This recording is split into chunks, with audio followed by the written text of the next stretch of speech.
Now, the Buckeye Extra podcast with Rob Oller, Bill Rabinowitz, and Joey Kaufman from the Columbus Dispatch. Welcome back to the Buckeye Extra football podcast, everyone. I'm Joey Kaufman, joined by Bill Rabinowitz and Rob Oller. If you have not heard, there is a football game being played in Columbus, Ohio this week between the top two teams in the country in the coaches poll. Texas at number 1, Ohio State number 2. Rare to get this type of matchup out of the gate, a season opener of this magnitude. Ryan Day says it'll be a great barometer. I guess we will certainly learn quickly what the 2025 Ohio State football team is made of in just a few short days. Do people still use barometers? Hey, hold on. Do people still use barometers? It's a great barometer. When was the last time you looked at a barometer?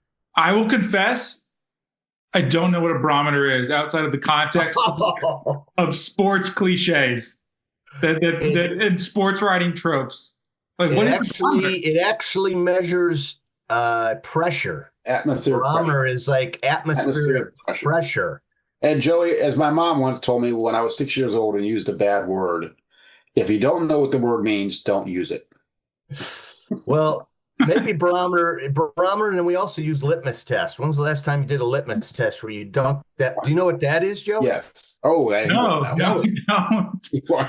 No idea. You dip a little stick into the liquid and see what it registers. It's a bit like a pregnancy test. Okay.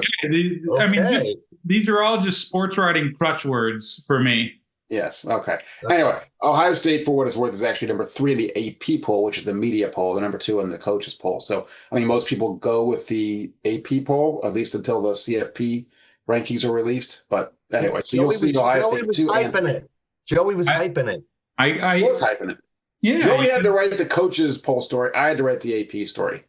So that's why he went with that. Anyway, the bottom line, huge game, biggest opener in Ohio State history in terms of, ranking. No, they've never played a team like this, and they've played other big games. I remember the 78 Penn State game when Arch Schleister's debut, threw 5 interceptions and a 19-0 loss. 3 years ago when they played Notre Dame, there was a battle of top 5 teams. Yeah, the exception. They opened against Alabama, I believe, in the Meadowlands. Yeah, they did, but they weren't this highly ranked. But yeah, but it was Alabama. Yeah, it was a huge game. But this is the biggest. And of course, you have the context of last year's college football playoff semifinal, the Jack Sawyer game.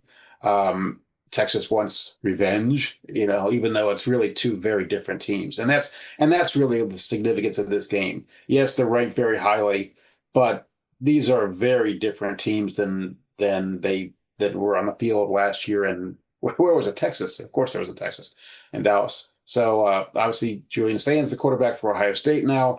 Arch Manning is the quarterback for Texas now. Have you heard of him before? Arch Manning family? No. Tell us more about him. Well, Arch Manning is the scion. There's another good sports writing word. Of the great Manning family. Archie Manning played for the New Orleans Saints when they were horrible. Was the only good player on that team for seemingly forever. And then, of course, his uncles are Eli Manning and then somebody named Peyton Manning. Mm. So he's got it in the bloodline. He does. And he's been touted as the Heisman favorite. He played, I think, one play in last year's semifinal. It was a 4th down run. He converted a 4th down, almost fumbled on the play, or did fumble after it hit the ground. But Texas fans have waited for him to take over seemingly for years. I mean, Quinn Ewers was the number 1 prospect in the country, but by the end, it seemed like Texas fans were clamoring for Arch. Now they get him. This game is interesting because I was thinking about, of all the programs, maybe Michigan might be the most like Ohio State, mirror image, maybe just history. But Texas comes awful close. You've got the big state university in the capital city. The fan base is very large. UT is like, it went back and forth with Ohio State for a while in terms of enrollment, which was the bigger school. Ohio State is now, I believe. But You've got diehard fans, and then you throw in, get ready for this one, a little disappointing when it comes to national titles. And we've talked about this ad nauseum on this podcast, but Ohio State has blown so many chances at national titles, and Texas, quote, only has two since 1970. They won it in 70 when Ohio State kind of blew it, honestly. Right. In the Rose Bowl, I believe. Stanford, yep. Against Stanford, and Jim Plunkett would have been number one, and Texas snuck in there. And then also with Vince Young in 2005, when in one of the greatest games in college football history, probably. Sorry, Joey, USC guy, but I was the there. Longhorn. Yeah, I was there too. You were there too. Unfortunately, one of the worst. We won't go there. One of the worst work experiences of my life, because the game was so back and forth, and I got caught watching instead of writing. But beat the Trojans out there. So they have two, and Ohio State has three. They have 02 under Jim Tressel. They have Urban Meyer's 2014, and now Ryan Day in 2024. So one more than the Longhorns. But I guess my main takeaway is two similar programs with similar histories. Yeah, and both programs are usually at the top of the list in terms of athletic department revenue. I mean, they're always at the top. The one difference is that Ohio State has Ohio to itself, and Texas doesn't. There are a lot of people in Texas who cannot stand the Longhorns because they're Texas A&M, they're Texas Tech, they're Baylor, go down the list. There are tons of schools in Texas. So it's not the same that way, where the state program is universally loved throughout the state. But it is the biggest fan base in the state of Texas for sure. Yeah, and I think there's 26. Ohio has 11 million it's a lot bigger people. state. Texas has 26 or 8 million people. So, yeah, I wouldn't say it's carbon copy, but it's pretty similar. Yep. And the other thing too, I think with this matchup is you have new coordinators for Ohio State. And I think that makes the Manning matchup kind of interesting, is you have Matt Patricia, who's not been calling plays in college football and ever in his career, was Bill Belichick's right-hand man for all those years, and you're going up against a quarterback who's made 2 starts, and just what that matchup looks like, and then how Brian Hartline does in his first stint calling plays for a first-time starting quarterback and a redshirt freshman, Julian Saying. Rob, you wrote about Hartline in that play calling dynamic, but they tried this 2 years ago, and now we'll see if it sticks as Brian Hartline, primary offensive coordinator and primary play caller. Yeah, I think if you're an Ohio State fan, you probably have a little bit of anxiety over this one. You've got because it's the double whammy, right? You've got a quarterback who's never started a game. He's played in some games. And you've got a offensive coordinator / play caller who's never called a game. So it's not, Brian Hartline's not on an island. He's got Ryan Day, on the headset, who does have veto power and absolutely is going to chime in. I think there'll be probably a lot of discussion over that, and especially in this game. He has faith in Brian Hartline, but I think he wouldn't be human if there wasn't just a little bit of I'm gonna be a little more involved in this one than, say, Grambling, right? Yeah. And it's just not those two. You've got the whole offensive staff. Still, the vibe, the feel of the game comes down to Brian Hartline. I mean, it has to. And so if things go south, Brian Hartline's going to take the heat. I think it should be fine, but I don't know. I mean, I know Jerry DiNardo. I did a thing a couple of months ago and talked to he's a Big Ten Network, and he said that play calling is born in more than it's bred, and you either have it or you don't. That was his belief. So kind of as a gift. You either have the gift of it or not. And especially on game day, it's one thing to prepare all during the week. And that's kind of what they decide. We're going to do this in this situation, blah, blah, blah. But when the lights come on and you're calling the plays in that booth, and Brian Hartline will be up in the press box above watching things, that's a different animal. So I think that's as interesting a matchup as Sayan versus Manning. And I think it should be, we should clarify that he actually did not end up calling the plays in 23. They talked about it throughout the offseason, and he got a long trial run during spring practice in 23. But when it got deep into August, about a week or so before the season, Ryan Day ultimately decided to retain play calling. It wasn't until last year where first when they hired Bill O'Brien and then Chip Kelly that he eventually went through with relinquishing primary play calling responsibilities. So this is still new for him, and this will be brand new for Brian Hartline. He did not get a trial run in games in 23. I thought it was funny. I think it was you, Rob, who asked the question. Just very bluntly of, you do have veto power. And he said, yes. like, how dare you even ask the question? And I'm going to use it. Yeah, and that was obviously the implication. And we all kind of knew this. I mean, they're not going to just hand it over to Brian Hartline in a game like this and say, it's all yours, pal.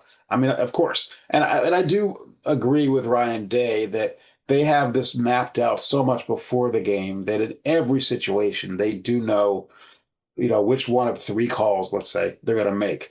And that's where Ryan Day will say, no, I want, it's like, let's make a deal, behind curtain A, B, or C. He'll probably say, no, I want curtain C, on this play.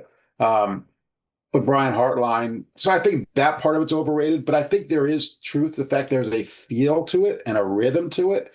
And does that happen quickly or does it happen at all, whether in the game or the season? Because I do think that as the season goes on, Brian Hartline will call, the plays more than he maybe will in Texas without interference. It works both ways too, right? I mean, defensively, we saw that with Kerry Combs.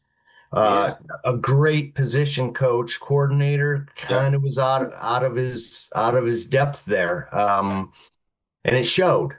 So you would think Matt Patricia, who has actually done this before, I don't see as much issue there. I think Matt Patricia will be fine.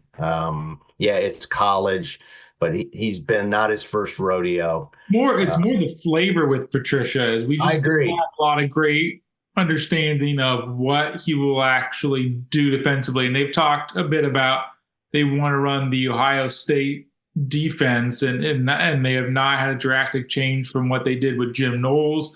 They kept all the same position coaches. So a lot of the flavor they should retain, but we don't know what sort of wrinkles Matt Patricia is going to throw in there. Are they going to have more 3-down fronts and have maybe somebody like CJ Hicks or Bo Atkinson be more of a stand-up guy on the edge, or are they going to go strictly 4-down linemen? How do they move Caleb Downs around? They continue to bring him closer into the box.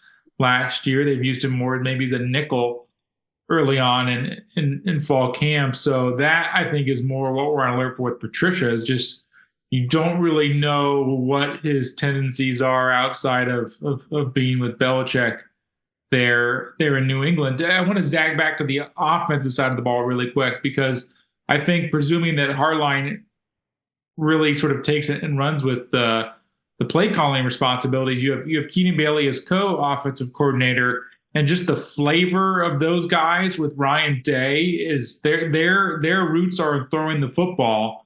And with Chip Kelly, he was somebody who was going to really be oriented toward running the ball. That's what his teams were like at Oregon. And just so I'm curious as if that changes at all. And you especially look at Ohio State's backfield, where it doesn't have a lot of known entities, and it's got some known entities at wide receiver. Is this more of a pass-happy team than we saw last year? How much are they going to turn Julian Saint loose in his first game? I would expect that his early passes will be short ones, get the ball to Jeremiah Smith on a little slant and see what happens, that kind of stuff. And then as he gets more comfortable, then he'll air it out more. But Julian Saint, I think, is a gifted passer. We haven't gotten to see a lot of it, but that's his reputation. We've seen him throw the ball. He's got a beautiful release, quick release, accurate, strong arm. A better athlete than people give him credit for in terms of his legs. He's not Will Howard. He's very different than Will Howard. Will Howard is a big, sturdy, love to run the ball, a better than adequate passer, but not a gifted passer. I think Julian Sands a better passer. The other stuff we have to find out about it. And probably the biggest of all is the leadership. I mean, Will Howard was a tremendous leader. He just knew exactly what to do and say at every moment. And Julian Sands, a redshirt freshman, he's going to have to learn that. But I think people who think of him as this laid-back Californian, picture him like sitting on a beach somewhere. And there is that part of him. But when it comes to football, he is a very intense competitor. So I think people might be surprised at how kind of fiery he is. His most California trait I've noticed so far is he wears the rainbow sandals. That is South Orange County. That is staple. He's from San Diego County, but it's right. It's right there. The Cali boys. I have a pair of rainbows myself. Well, good. I'm happy for you. They're very good sandals. Good. They don't sponsor us, but if they'd like to, they're certainly welcome. Okay, check that box. We've handled the sandal style for this podcast. Next up is Ohio State. Birkenstocks, Rob. You wear Birkenstocks, right? No, I don't. I'm not opposed to them. Everyone in my family wears them, but me. Don't have the arch support for me. The Arch Manning support.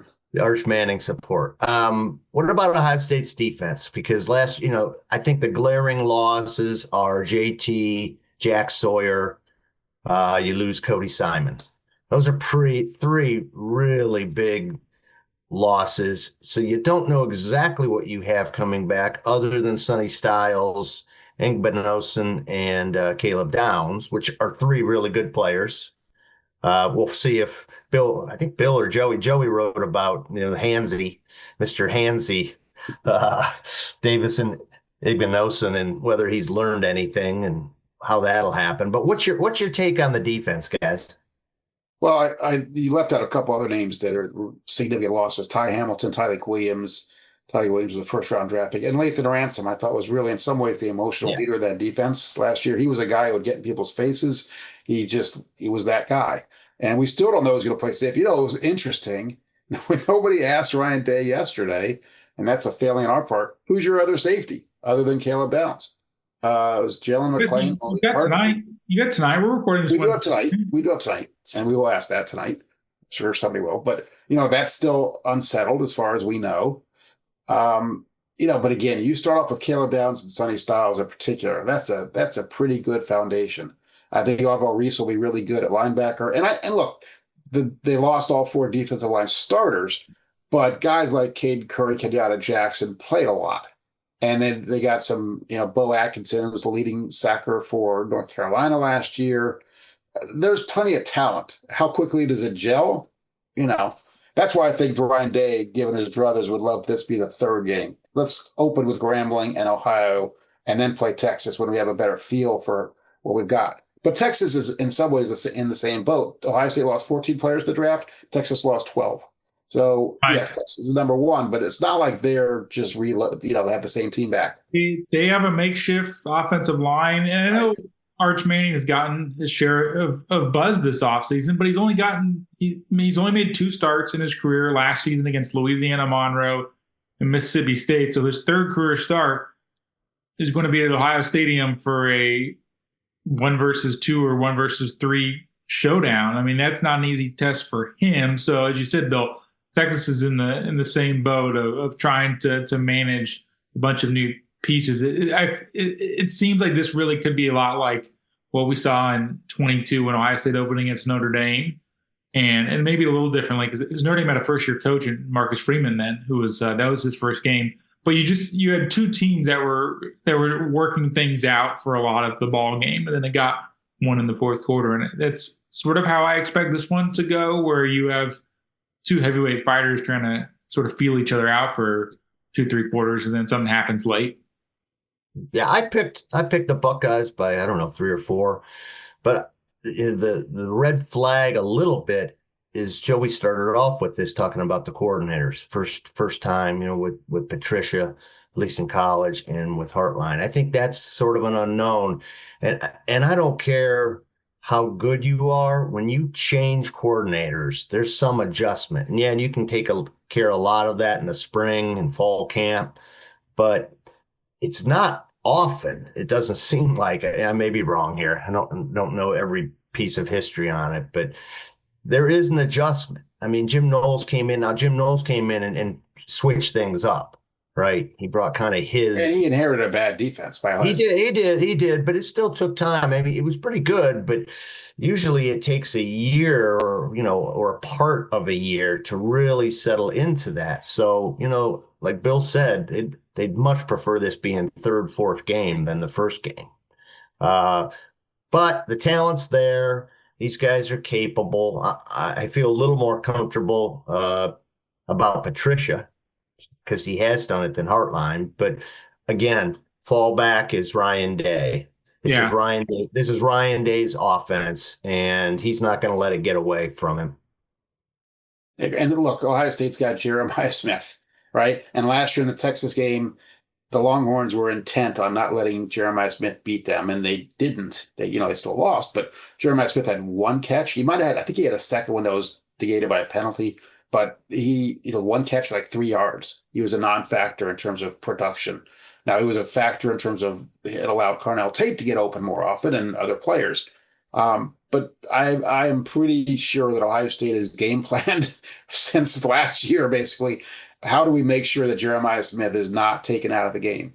And it'll be easier in the sense that they have other weapons. Max Clare, the tight end, the transfer from Purdue, really should be a difference maker. He was by far Purdue's best offensive player last year, and that's not saying much, but he was a legit player. The Ohio State players, when they prepared for Purdue, they went up to Jim Knowles and said, that guy's good.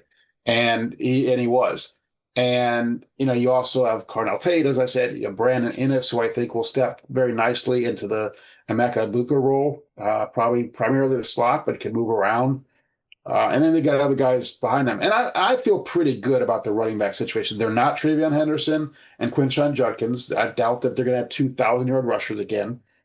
But I think James Peoples and C.J. Donaldson, the transfer from West Virginia, will be fine. They really like Bo Jackson, the freshman from with a famous name. And, he's not that Bo Jackson, but they like him a lot. And the offensive line, Joey, you could talk about the offensive line. Should be, it's not this makeshift line they had to kind of play with in the playoff last year. No, the interior's all back from last season. I would expect Carson Hinsman will be the starting center with Tegra Shabola at right guard, and then Luke Montgomery at left guard. Austin Sarabel has been probably one of the bigger surprises because he was largely a spot starter at left guard last season. Is now going to be the left tackle, when I think Rice transfer Ethan Aniawa was expected to take that position because he was somebody who had some NFL draft buzz before he decided to come to Ohio State for his last year of eligibility. Now he may either start or rotate at right tackle with Phillip Daniels, the transfer from Minnesota. So that's how the line looks up. The tackles will be new, but the interior is back, and that's needed against a Texas front, which is very good. Good defensive line, really deep there. Then you have Colin Simmons, who's a terrific edge rusher, who was the freshman of the year last year over Jeremiah Smith, which certainly I think rankled a few Ohio State fans. But he is a good player as well. Good rundown, nicely done. Yeah. I mean, somebody says about Texas offensive line. Yeah, they've replaced 4 starters from last year on the offensive line. So people talk about Ohio State's defensive line being, inexperienced. It's really not that inexperienced. Again, we mentioned that Caden Curry and Kenyatta Jackson and some of the others have played a decent amount. So it's just that, look, these guys would have started last year if all those other guys hadn't come back. I think it's still inexperienced, though. I mean, Larry Johnson was there a week ago saying he's never had this situation in his coaching career where he's had to replace all 4 starters. It's not totally inexperienced for who are these players. They're freshmen and sophomores. You've never heard of them in your life. Caden Curry and Kenyatta Jackson did play legit snaps. Caden McDonald played legit snaps. I mean, he was there when they had that goal line stop against Penn State. And I think for this type of game, they're reliable enough. It just, to me, it's more about probably how do they hold up over the longer season. I mean, that's sort of the defensive line concern I have more. It's less about maybe this particular matchup against Texas, because I think they have some guys who have made plays up front. But can they play the volume of snaps that guys like Jack Sawyer and JT Tuimoloau and Ty Hamilton played last year? I think that probably remains to be seen. I think the key player on the defense might be Caden McDonald, because he's filling that Ty Hamilton role. It was really underappreciated, I guess, or overlooked. Caden McDonald's a big, quick, big, fast dude. I mean, for size, that is. I mean, but he's big and he's kind of immovable. And if he can really clog up the middle, that'll go a long way to helping the defense. I'm curious about guys like C.J. Hicks as well. They've talked him up, and somebody referred to him as a mini Abdul Carter, and I think some of that is a little unfair. But he has never really played a role at Ohio State. Can he actually be a rotational player? I know I'm not setting the bar terribly high on that, but I think it's sort of in fairness to him as well. But just can he be a part of their defensive end rotation and be somebody who plays meaningful snaps at Ohio State? Because he is changing positions. He's never played defensive end before. He's been a linebacker who's been largely relegated to a special teams role, or a linebacker who would just throw him out on the edge and rush the passer on third and long in the second half of a game against a MAC school. So can he play meaningful snaps in real games of consequence? Because if he can't, they don't have a ton of options at defensive end outside of Caden Curry and Kenyatta Jackson. You have Bo Atkinson, who's played, but it's a bench that is pretty young. You brought in Logan George as a transfer from Idaho State. You have C.J. Hicks, but it's not somebody where you could just roll 2 or 3 deep and not bat an eye, because guys have been around for 2-3 years. As usual, the best thing they got going for them is the Big Ten is not some superpower. Well, you don't say that. You always besmirch the Big Ten. I do a little bit. I mean, Switch. You said besmitch. I think you said besmitch.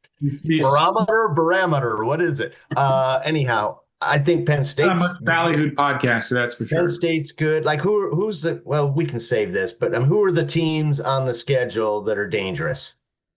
Well, it's pretty clear. Texas, Right. The obvious one, Penn State, Michigan. And then there's Washington. Cross-country trips are tricky. At Illinois. It's back-to-back weeks with Wisconsin, at Illinois. Forget the order. I think it's Illinois first. Is that right? Illinois first. Yeah, Illinois will be. That's an interesting challenge. I'm of the belief that their midseason schedule is actually quite difficult, because you have the bye week after the non-conference slate is done. You go play at Washington, which is a long road trip, but I think Washington will be improved in year 2 under Jed Fish. You come back at home against Minnesota, so fine. 8-5, 7-5 Minnesota. But then you have 2 road games at Illinois, which returns a lot of guys from a team that had a 10-win season. You go play at Wisconsin. So that's 3 games on the road in 4 weeks, including 1 trip to the West Coast. Then you get a bye, and then you play Penn State. So that midseason stretch, I think, will kind of define their season. And if you want to know the stakes of why Texas is important, is because I think they have that stretch there where it's going to be difficult to emerge unscathed. And so if you can get past this one with a win, I think it sort of gives you a little more margin for error later on for a young team that's growing. Ohio State's a slight favorite against Texas, and I think they'll be favored as of right now in every game they play. But I don't think any of us think they're going to go undefeated. I think they're too inexperienced. The schedule's too deep. I expect them to lose 1 or 2 games. It didn't hurt them last year. I mean, it hurt them. It didn't kill them last year, losing to Oregon and Michigan. So that's the beauty of a 12-team playoff, is that you can get away with it. I mean, imagine if this was a 4-team playoff and you had this game. It'd be like, if you lose this game, there's no margin for error. There's no 2-loss team ever made it to the playoff in the 4-team playoff. It does lessen the stakes of this game. I mean, it does, which is probably good. Look, it would be unfair to overly judge either of these teams based on the first game with all the new pieces that they've got. I mean, I think the committee will take into account that this was the first game, whoever wins. Now, if it's a 38-10 outcome. Either way, that's going to obviously hurt the losing team. But if it's a close game as we expect it to be, they will take into consideration that, look, these are two of the best teams in the country, and it was a tight game in the first game of the year. I don't think they'll penalize them too much, but you like to have that cushion that you get with a 12-team playoff. Though maybe it's not fun to have the cushion. Maybe you want the all or nothing stakes in week 1. Well, that was fun about the 2023 Ohio State Michigan game, right? Both teams were. That was it. That was it. That was the game. That was. And when these teams met in 2005, Texas came to Ohio Stadium too. The reason that game had so much consequence because it knocked Ohio State out of the playoff, or not the playoff, but the BCS, the 2-team playoff of the time.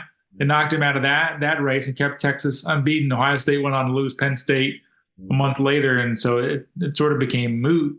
But it was effectively an elimination game because the 2 teams who met that year, Texas and USC, were both unbeaten, and so that loss was fatal for Ohio State.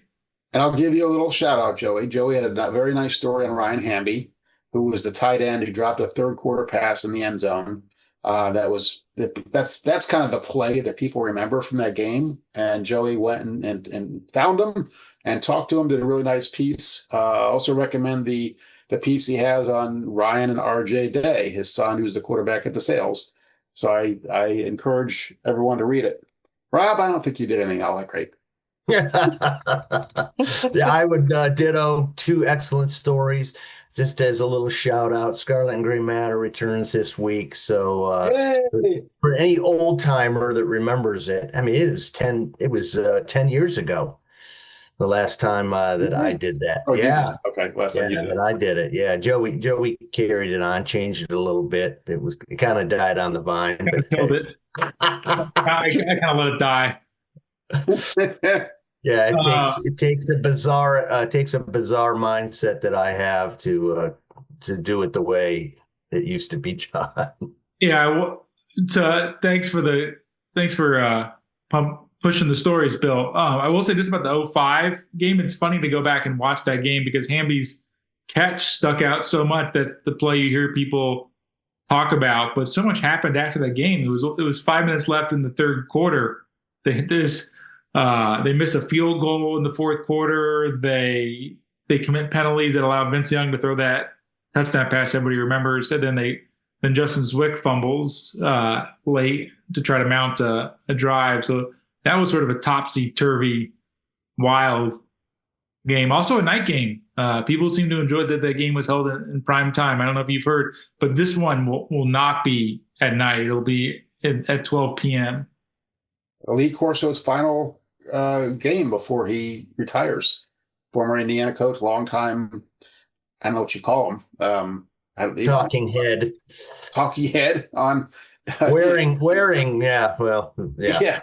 Yeah, famously the first headpiece he put on was the Brutus Buckeye. Yeah. I thought it was hilarious that Ryan Day referred to him. Yeah, he's really going to be missed. He wore that big mascot head. This is your legacy on your tombstone, war mascot head. Like you being known for Scarlet and Gray Matter. Exactly. Oh, gee. The haiku. I tried to, what is it, The Godfather? I tried to get out. They pulled me back in. You have a nice haiku then, Scarlet and Gray Matter. You could put a haiku on the tombstone. Yeah, that's right. Here lies Rob Oller. What are you looking at? Count syllables. That's 6. Sorry. All right. Well, it should be a good game. Should be a really good game. 2005 was a great game. Like Joey said, I remember that. Last year was a great game. I'm not sure if Mr. Sawyer doesn't return that. I don't know if the Buckeyes win that game. Honestly. Well, if he recovers, it was a 4th down play. That's what I mean. The play, the play itself. Texas could have tied it on that play. Yeah. And they would have had momentum. But that's football, man. That's why that'll go down in history as probably top 5, top 3 plays in modern history. We don't know what happened with. I still say that's the number 1 defensive play in Ohio State history. Defensive play. Okay. Well, you're entitled to that Wrong opinion. All right. I think we're down here on the Buckeye Extra Football Podcast, previewing Ohio State, Texas. Visit dispatch.com for more of our coverage leading up to kickoff. Thanks for listening and watching, everybody.